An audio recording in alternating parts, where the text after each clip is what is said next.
So in January this year, I was having an interview and I was asked about which country I would like to visit next. So without really thinking much, I said Malaysia, because it's a Muslim country, in inverted commas. So then I was asked, why did you say Muslim in inverted commas?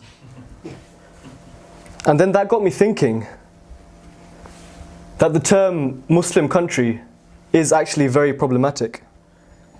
It's not that simple to define. Does Muslim country mean the government is Muslim? Does it mean that the majority of the people who live in the country are Muslim? Or does it mean that the country is run on Islamic principles? So, what is a Muslim country? Can someone name the country with the most Muslims, or any country with a large number of Muslims? Indonesia. Indonesia, exactly. 209 million people as of 2010 are Muslim in Indonesia. Number 4 on the list, 134 million. Pakistan. Yep, third on the list with 167 million. Saudi Arabia as well, I don't have the figures for that, but Probably 10. yeah. So you get the idea, you know what a Muslim country is in terms of how many people are in the country, how many Muslims are in that country. But now can someone say which country embodies Islamic values the most? Malaysia. England, Germany, India. No. So we've had Germany, England, Norway. Norway, okay. See the difference we have here. We're talking about Muslim majority countries, i.e. so many millions of Muslims living in these countries, yet when we talk about the countries that have Islamic principles, we're saying that actually those countries are not Muslim majority countries. We're talking about Norway, Germany, for example. And that's the topic of my speech today. So today I want to talk about what a real Islamic country looks like. Firstly, Islamic values are very wide. We can talk about things we look at in the Quran. One of these things is, for example, that actually there is no compulsion in religion. La ikraha fid din, there is no compulsion in religion. If the Quran says that there is no compulsion in religion, that by definition makes those countries, those non-secular states such as Iran, such as Pakistan, such as Saudi Arabia, that impose religion and show great levels of religious intolerance, it makes them ironically un-Islamic, as they have violated the principles of la ikraha fid din. So the countries that come up to mind when we think of Muslim countries, for example, Pakistan. Now, Ahmadis are declared non-Muslims, so that's enforcing religious beliefs on the population. And that's a stark contrast to what we discussed in the last month's meeting. We talked about how in this Jamaat you have the opportunity to express your opinion. No one is banned from expressing their opinion or interpretation. But unfortunately, in the majority of these Muslim countries, the citizens are being robbed of their freedom to believe, their freedom to think. So what are real Islamic principles? And I'm going to look at this from a more economic perspective, because that's something that the government can influence, or supposedly can influence. And what I will tell you will not surprise you. In fact, most of you have already mentioned some of those names. But a research by an Iranian-born professor called Hussein Askari at George Washington University said that Muslim countries use religion as an instrument of control, and that the countries that profess to be Islamic are unjust, corrupt, and underdeveloped, and are actually, in fact, not Islamic by any stretch of the imagination. So looking at the Quran as a source of inspiration in terms of Islamic economic system, we can look at very basic things and then talk about more economic factors after that. So the first thing, all wealth belongs to Allah subhanahu wa ta'ala. An-Nur chapter 33, and give them of the wealth of Allah which He has given you. So here we're talking about redistribution, i.e. not hoarding. Then we have the community is the trustee of the wealth. Chapter Al-Hadid, verse 7. Believe in Allah and His Messenger, and spend whereof He has made you heirs. Again, this sentiment of sharing wealth and not hoarding and redistribution rather than inequality that we see in so many Muslim countries. Then we have hoarding of wealth is prohibited. Chapter At-Tawbah, verse 34. And those who hoard up gold and silver and spend not in the way of Allah, announce to them a painful chastisement. And the fourth principle I want to talk about is circulation of wealth is a duty. So they're all quite related. But again, chapter Al-Hashr, verse 7. Whatsoever Allah may restore unto His Messenger is due unto Allah and unto His Messenger, the orphans and the needy, so that it may not be confined to the rich amongst you. So looking at these four principles of redistribution and social welfare, Rahman and Askari, who carried out this research, came up with 12 Islamic economic categories, and they ranked 208 countries to create a so-called Islamicity index. And I will go through each of these different categories with an example of a country to explain how actually Islamic countries are not showing these values at all. So the first one is, the first Islamic economic category is economic opportunity and economic freedom. Now instantly when you hear the word economic freedom, that doesn't resonate with any Islamic country I can think of on the top of my mind. Only the UAE is in the top 20 in terms of the Economic Freedom Index. Now people can argue about the index or dispute it, but this is based on statistics and actual research. So again, I think it just goes to emphasize how many of these so-called Islamic countries are not actually following the principles of the Quran. Secondly, justice in all parts of economic management, i.e. property rights and the sanctity of contracts. Now what does that mean in normal terms? That means basically if you own a piece of land, that land is yours and the government can't come and take it. No one can say this land is mine. And what do we see in countries such as Pakistan? We see these land mafias, even in African countries, but I'm talking about Muslim countries here. So we see the land being grabbed by this land mafia, who suddenly they will say this land belongs to so-and-so, and there's no record to prove that that land belongs to that poor person, that poor farmer. So again, this Islamic principle is being violated by the Muslim countries such as Pakistan.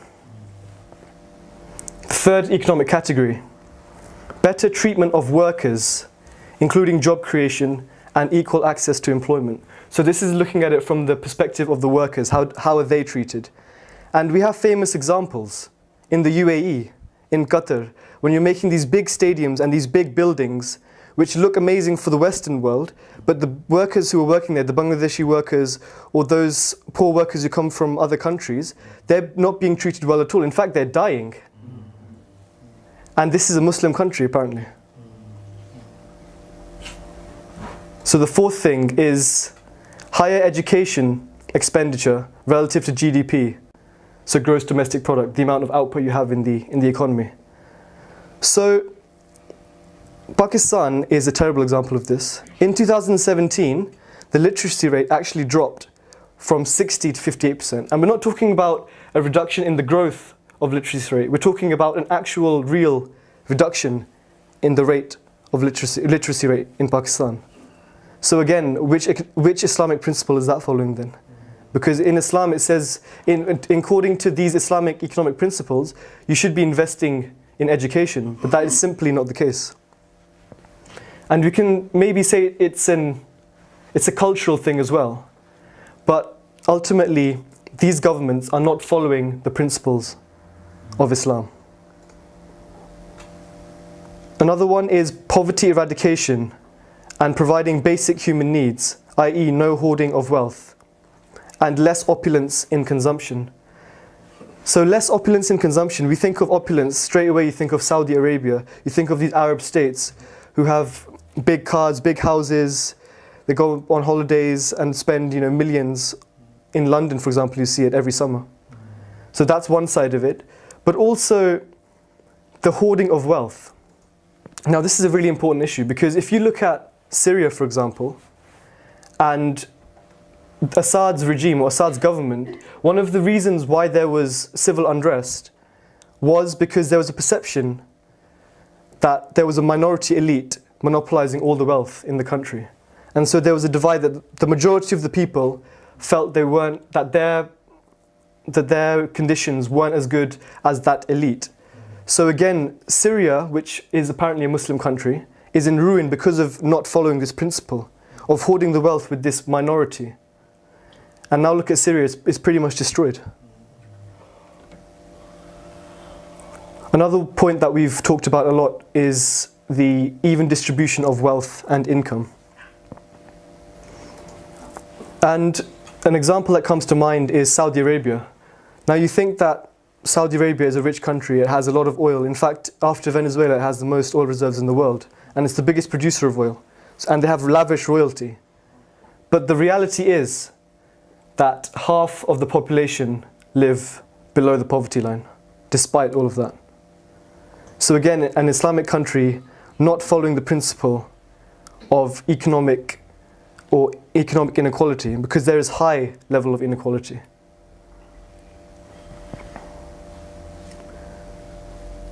Another huge problem for Muslim countries, which we don't see in Europe, is social infrastructure. In Europe, we have great social infrastructure, i.e. social services are provided through taxation and social welfare. So even the poorest in society will not be left behind. They will have somewhere to stay through the benefit system, and they will not be left to fend for themselves. Yet, all of the top 10 countries for social expenditure in the world, every single one of them is European. There's not a single one that isn't European. So in that sense, it shows that the European countries, in a way, are embodying the values of Islam greater than the Islamic countries themselves, or the so-called Islamic countries. And then there's the issue of savings and investment rate, i.e. managing natural resources and depletable resources. So whereas in European countries you see a lot of recycling and making sure that if there's deforestation that other trees are planted, in Indonesia, which is blessed with oil, gas, coal and crucially palm oil, the resource depletion there threatens Indonesia's survival. So the country with the greatest amount of Muslims is not actually looking at their resource, or maybe they are, but they are not managing their resources very well. And it could lead to them in the next 20, 30 years having a serious crisis in terms of their resources.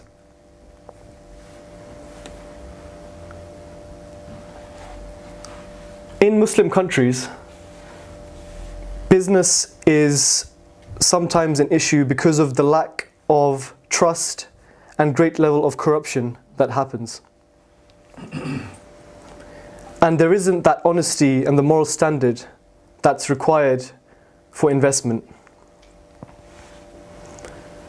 And according to Forbes, out of the top 10 most corrupt countries in the world, 5 of them are Muslim majority countries. And that is Iraq, Sudan, Turkmenistan, Uzbekistan, Afghanistan, and Somalia as the most corrupt country in the world. In fact, there's 6. 6 out of the top 10 corrupt countries in the world are Muslim majority countries.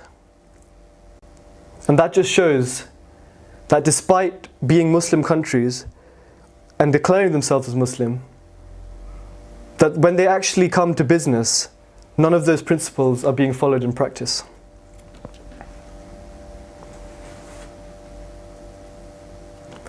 And then finally, we can talk about environmental preservation. And I'll focus specifically here on air pollution. So this is another very depressing statistic, but out of the top 10 most polluted countries in terms of air pollution in the world, 7 of the top 10 most polluted countries in the world are Muslim majority countries. So those were all the different economic factors. And it just goes to show that at every single factor, a Muslim country is at the bottom end of the scale. And actually the European countries are at the top end of the scale. So now I'll ask you a question. Which country do you think, out of the 208 countries we had, best embodies Islamic values? Norway. Again, Norway. Denmark, Okay. Luxembourg, Belgium, Okay. Right. England, Ireland, Scotland. Okay, so at number 5, we have United Kingdom. So despite all the protests from Muslims and maybe also protests from people in the UK that Britain has become too Islamic, in terms of their actual policies, in terms of the economic policies, the UK is actually a very Islamic country, especially when we look at social welfare, for example, and workers' rights. Number 4, I think we had this mentioned, was Sweden. So again, we have those social values. Number 3 was Luxembourg, as you pointed out. And Denmark, you said, so number 2 as well. But the number 1 country in the world that best embodies Islamic values is Ireland. And according to this ranking, only 2 Muslim majority countries made the top 50 in terms of the Islamicity index. So the first one was Malaysia at 33, and the other one was Kuwait at 48. And in the bottom 50 of this index, there were 19 Muslim countries. Who said Alhamdulillah?